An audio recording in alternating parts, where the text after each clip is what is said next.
Yo, what's up everybody? It's your man Tim Swain. I'm an African American that moved to Ghana several years ago, and I'm sharing my experiences with you. You know, people like myself who come from America, oftentimes we have a difficult time adjusting in Ghana because the difference is not based on the color of our skin, but it's based off the culture that we're coming from. In this video, I'm discussing the cultural assimilation process for African Americans in Ghana.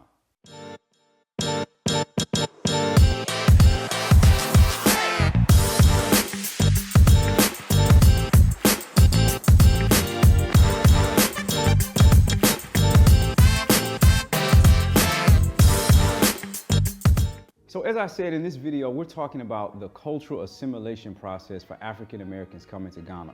Now, as a disclaimer, I would say that this content can probably be applied to a whole range of people, but my context is black, so I'm keeping it all black today. With the recent whole initiative of the Year of Return, we have the Blacksit happening. A bunch of people around the world are coming back to Africa, reconnecting with their roots. The sunny beaches, the marketing campaigns, and all of this makes Ghana seem like the premier place to come. And true enough, like a lot of people like myself, you come for a holiday or a vacation, and it's amazing, it's incredible. But then you actually say, hey, I want to move here. That's when you start to realize some of the real challenges that happen. You become frustrated, irritated, disappointment. And I've had so many people tell me that what they did on holiday was very different than actually living here in Ghana. I even had one person, an African-American woman, tell me, no, man, these ain't my people, referring to Ghanaians. It all goes down to cultural assimilation.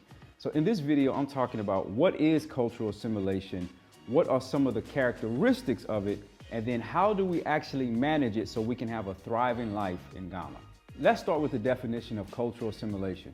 Now listen, if you're one of those sociologists, PhD holders, you can just turn away right now because I'm not going to give that deep definition. Cultural assimilation, in my estimation, is simply this. It's when two or more cultures are fusing together and they learn to not just cohabitate but integrate in order to have a functional kind of life. That's the basic definition of cultural assimilation. Why is this so difficult for a lot of African Americans? Well, number one, a lot of African Americans like myself who come from America, you have to keep in mind our first context of culture normally is defined by the color of our skin. And oftentimes, color of your skin does not mean the same thing as culture, but the color of your skin is often indicative of the culture in which you come from. So when many African Americans like myself come to Ghana, the reality is everybody has the same color of skin. Everybody looks the same. It's amazing. It's incredible. And so what you begin to realize very quickly is the thing that unites us is not how we look, but who we are, our values, our traditions.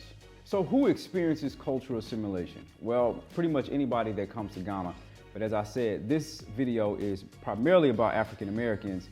And the difference between coming to Ghana for a vacation and living here is when you're on vacation, for the most part, you're probably going to be around people and systems that are just like the people and systems that you come from. Normally, if you come from America, you're going to be with a group of Americans for your vacation. You're going to talk the same language, do the same things. So you don't really get down and dirty with really experiencing some of those cultural nuances.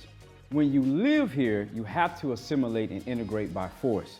Because in order to just manage any of the systems like I talk about in so many of my other videos, the reality is you have to engage so many aspects of the Ghanaian culture, and these is where the challenges come in. So what does cultural assimilation look like? Well, I'm going to keep it simple today. Let me break it down in 4 different phases. How many? 4. Say it with me. 4 different phases, all right? Starting with the first one. The first phase of the cultural assimilation process is what I call the honeymoon phase. That's when you come to Ghana, you are just enamored by black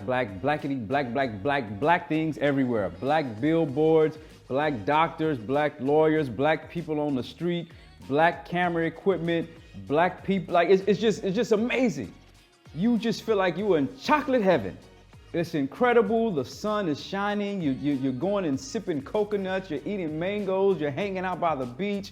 You're having an incredible time.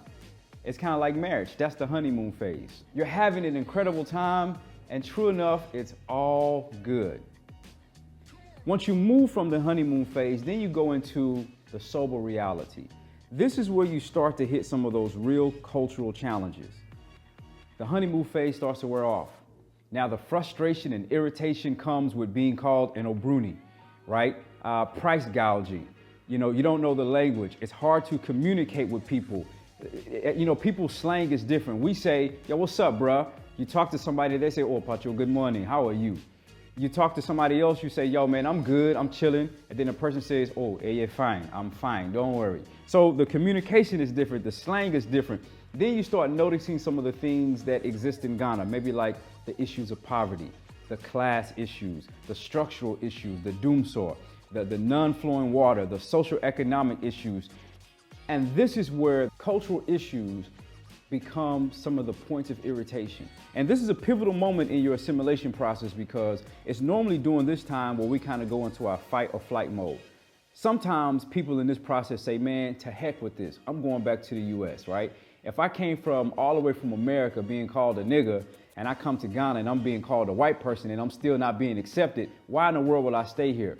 But here's what I want to encourage you in. It's just a part of the process.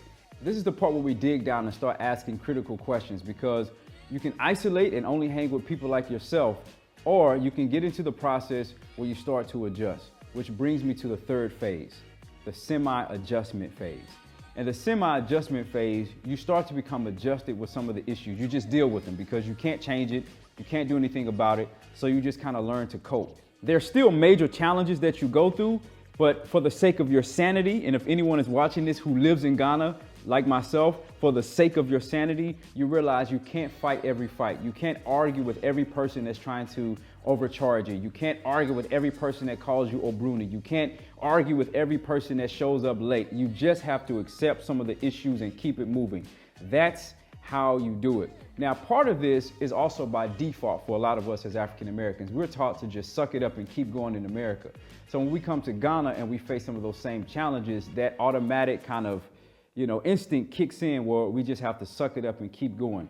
The challenge with the semi-adjustment phase is if you only stay here, then you never get to the real deeper issues and the critical reflection that comes from internally that enables you to fully integrate. Which leads me to the fourth phase. And in the beginning, I said it was 4 phases, but it's actually 5. Go figure. So, which leads me to the fourth phase, which is the confrontation phase. In the confrontation phase, there's a lot of reflection, there's a lot of observation. Sometimes people actually get their feelings hurt because of, the conflict that happens in phase 2. But then what happens in this phase is you realize that, okay, yes, you are a foreigner in another person's land. And you realize the biggest difference between your culture and their culture, once again, is not the color of your skin, but it's about the cultural context in which you're coming from. Your black experience is not their black experience. It's not the same. In fact, once you leave New York, DC, or whatever place you move from in the States, what it means to be black left as well. It doesn't mean that you cease being black, but it means that every social construct that comes with that, for the most part, dissipates when you come to Ghana. And so once you realize that you're a foreigner, and even in most cases an Obruni, you begin to get into a critical reflection of like, who am I? And this is also a part where it's very important because you can become a student of the culture. You learn why people are late all the time. Let me give you an example. I remember one of the first times I came to Ghana and one of the partners I was working with was always late. Always late, always late. And I was like, yo, why are you always late? But then and I was frustrated at first. I was really upset. I'm like, yo, we say time is money. And so what I began to see as I began to ask him more questions was that sometimes the guy would actually set off from his place like 3 hours ahead of time just to meet me on time. But once he gets in that trotro or the local kind of bus, he can't control what happens after that. The bus may break down. And I've ridden the trotro a lot, so I know what happens. The bus may break down. The driver may run out of gas. There may be fights, between the mates on different trotros. So there's so much that he can't control. And I got to the place where I was able to challenge him, but as well as support him coming from a place of cultural understanding. Very different than the first phase or the second phase in the cultural process where the friction came and I was just frustrated. So in this fourth phase of cultural integration, the fourth phase of confrontation, the confrontation really normally happens within you. right? Asking yourself questions like, do I understand why these people are doing what they're doing, why they believe what they believe, why do they have the values that they have, and how can I, especially if you have a business, how can I as a leader begin to tap into the motivations of the people so that we can serve the population that we want to serve together. The things that are required in this process is a deeper level of patience, understanding, learning, and humility. And if you are able to really develop these skills, then it will lead you successfully into the final phase, which is the fifth phase, which is being, I'm gonna call it copastetic. You know, I realize that actually copacetic is actually the real term, but black people, we say copastetic. So the fifth phase is being copastetic. Copastetic is when it's all good. It doesn't mean the issues have gone away. It don't mean that you don't get frustrated anymore.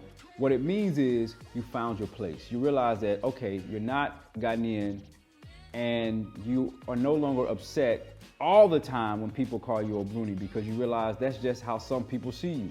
Sometimes you may correct a person, sometimes you may not, but it doesn't upset you in the same way as it did in that second phase.